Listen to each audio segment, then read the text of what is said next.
5, 4, 3, 2, 1, 0.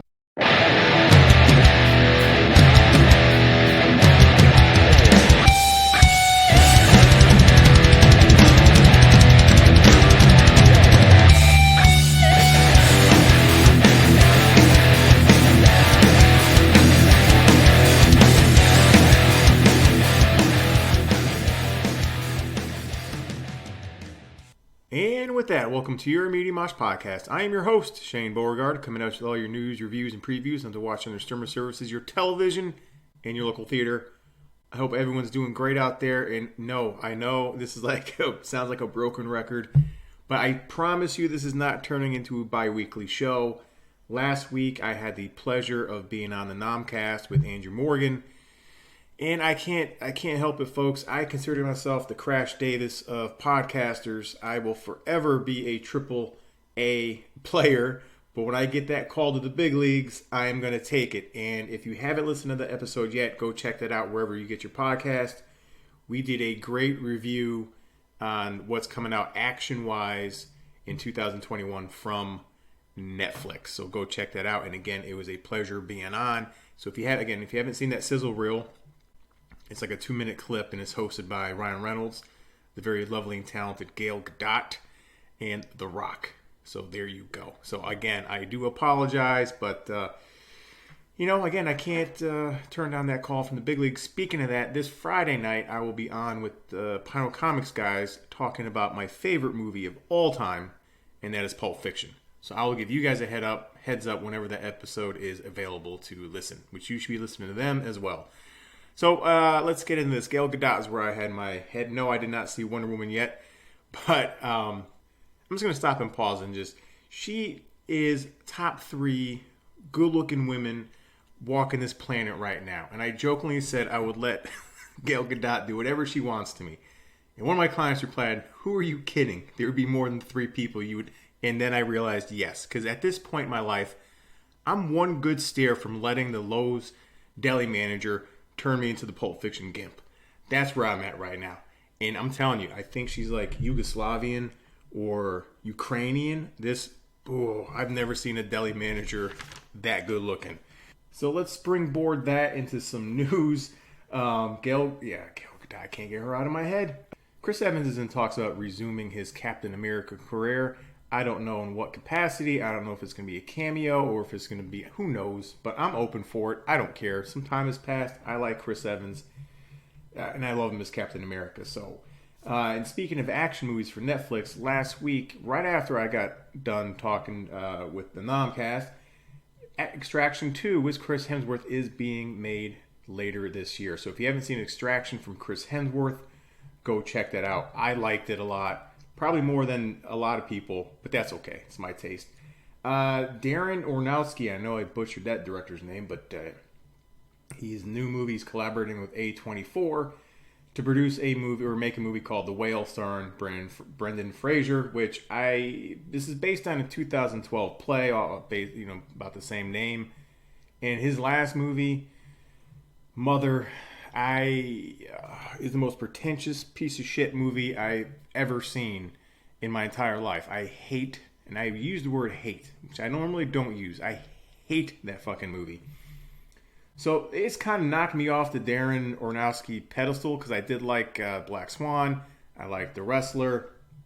But I hope this serves as a wake-up call for Brendan Fraser because he's not looking in the best kind of shape these days. And not to sound mean, I'm not fucking bullying the guy. But he's put on some lbs and let himself go a little bit. And this movie's based on a guy who tries to eat himself to death. So it's the opposite of Nick Cage in Leaving Las Vegas. Instead of drinking yourself to death, he's eating himself to death. Personally, if I had a way to go, it'd be to drink myself to death. I like Nicolas Cage in that movie. That's the way I'd go. Banging Elizabeth Shue on that back patio by the pool. That's the way I'm going out. Oh, man. Okay. Train of thought here, people. This week... and this weekend, how could I forget? I almost forgot. They finally dropped the Godzilla vs. Kong trailer. Got my pants tight. I was feeling all kinds of certain ways. I love Godzilla. I love King Kong. I liked every one of those fucking movies. So I'm fully on board. And who knows, they may use some misdirection in this trailer. It was action-packed. You got to see some new monsters. It's going to be good. This is the movie that I probably will buy HBO Max for just to watch this movie. And I don't care about the human element part of these stories because, again, they're really bad. And I don't give a shit. I just want to see monsters throw down. Though I have a gut feeling that they're going to make Kong victorious because they're setting him up to be the savior of the world or what we need right now against Godzilla. So I hope that's not the fact because, again, if I had to pick one, I'm picking Godzilla all day, every day.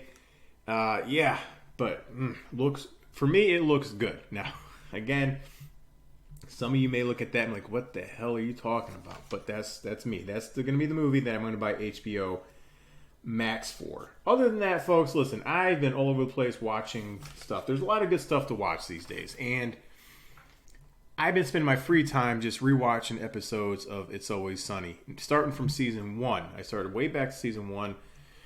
Currently, I'm in season 4, and that's just been my way to unwind these past couple weeks, and I know I'm missing out on a lot. I know I'm missing out on a lot of shows and movies that are currently out, but I will get back to that soon enough.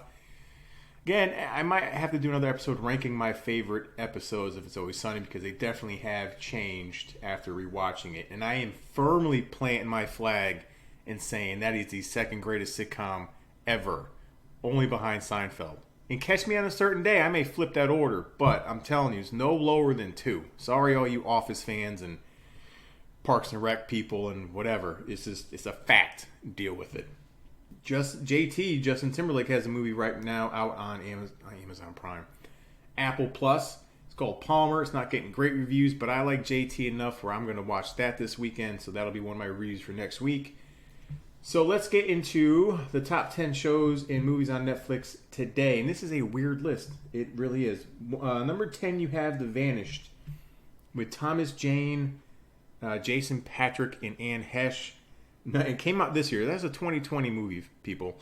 Number 9, Demon Slayer, which is an animated show, Netflix original. Number 8, Jenny Rivera.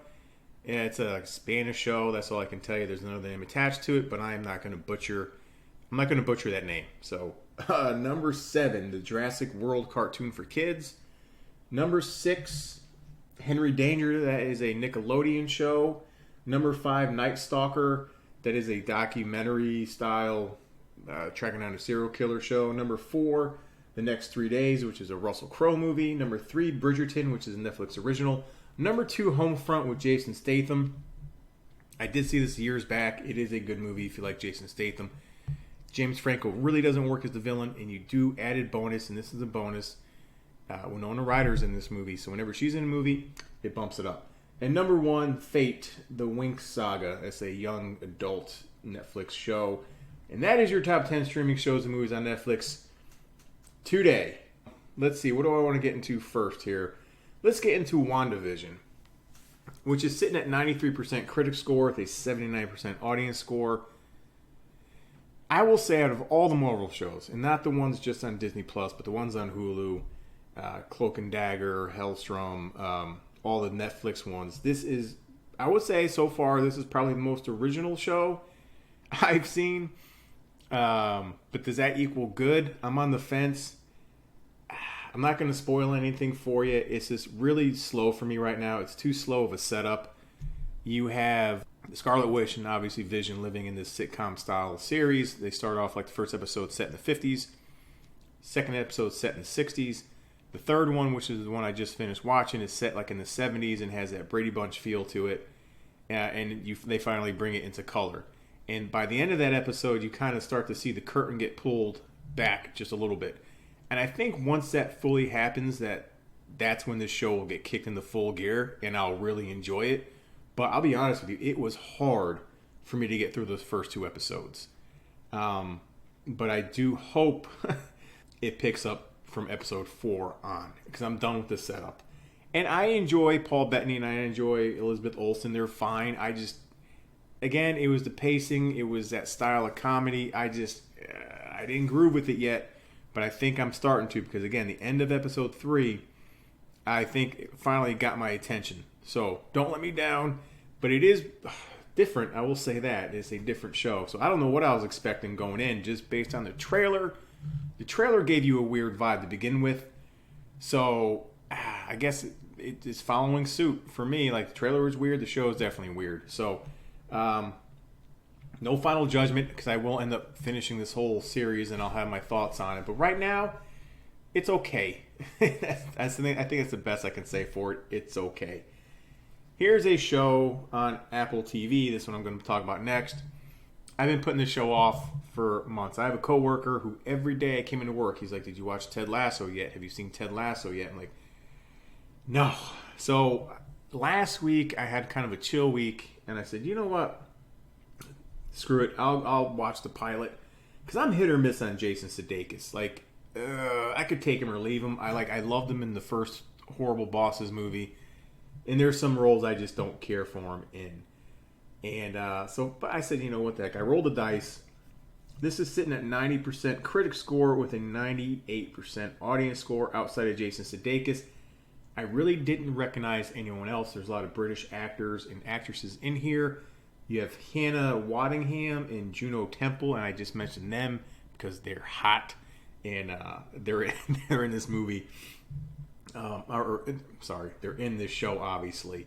One plays the owner of the soccer team, and the other one plays kind of like the locker room girlfriend kind of thing. They're both hot in their own unique ways. I just wanted to get that out there. So anyway, the basis of this show is you have Jason Sudeikis playing Ted Lasso, and he's a football coach for Division II Wichita State out in Kansas. And he gets a call from this owner in the English Premier Football League, aka soccer, and he ends up accepting to coach the soccer team with no prior experience at all. So it seemed kind of weird at first, and his character, Ted Lasso, is just a very humble, goody two-shoe, good-natured person down to his core. So the first episode, I'm like, is that a shtick? Like, there's something going on here, but it's not. As the show evolves, he really is just that good-natured person that he wants to see good in everybody and treats everyone with respect and comes at the objective in a positive point of view rather than negative one. So I really did like that aspect of it. Part of the first couple episodes gave me a Major League throwback or callback in the movie with Charlie Sheen, yeah. Because the owner here kind of mimics the owner in that movie, if you can remember that, without spoiling anything for you. So as this show kind of skips along, there's 10 episodes, about 23 minutes per episode, you get to see the more personal side of Ted Lasso, what he has going on outside of coaching the soccer league, which is a little layered and a little deeper than I thought it was going to be.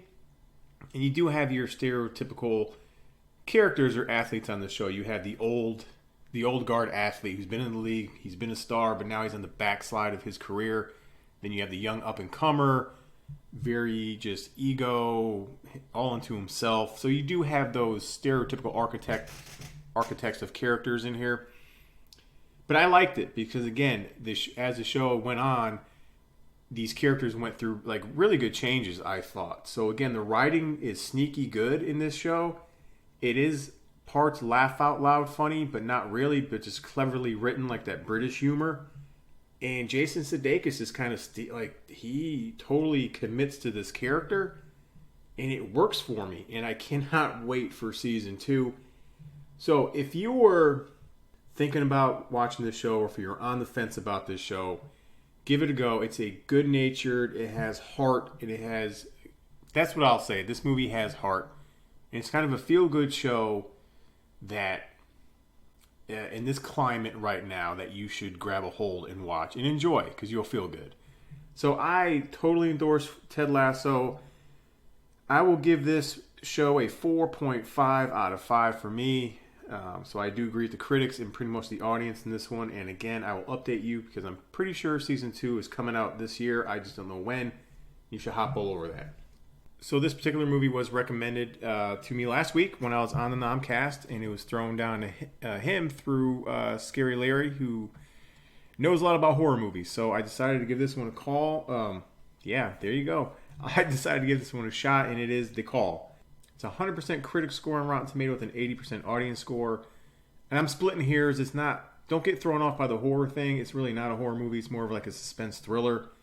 The basic premise of this movie is you have two people that are connected by a phone in the same house, but is 20 years apart. A serial killer puts another woman's past and life on the line to change her own fate. That is the perfect premise of the movie.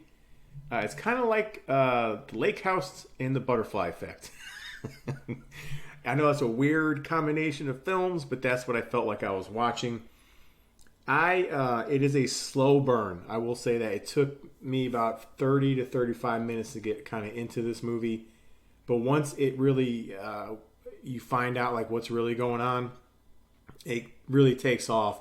And the second and third acts totally live up to what the critics saw in this movie. Now, you got two characters here, and I'm going to butcher the hell out of their names. Soo Yeon and Young Suk. So let's say Sue is the girl living in the present and Young is the one living in the past. So I'll just use that for their names.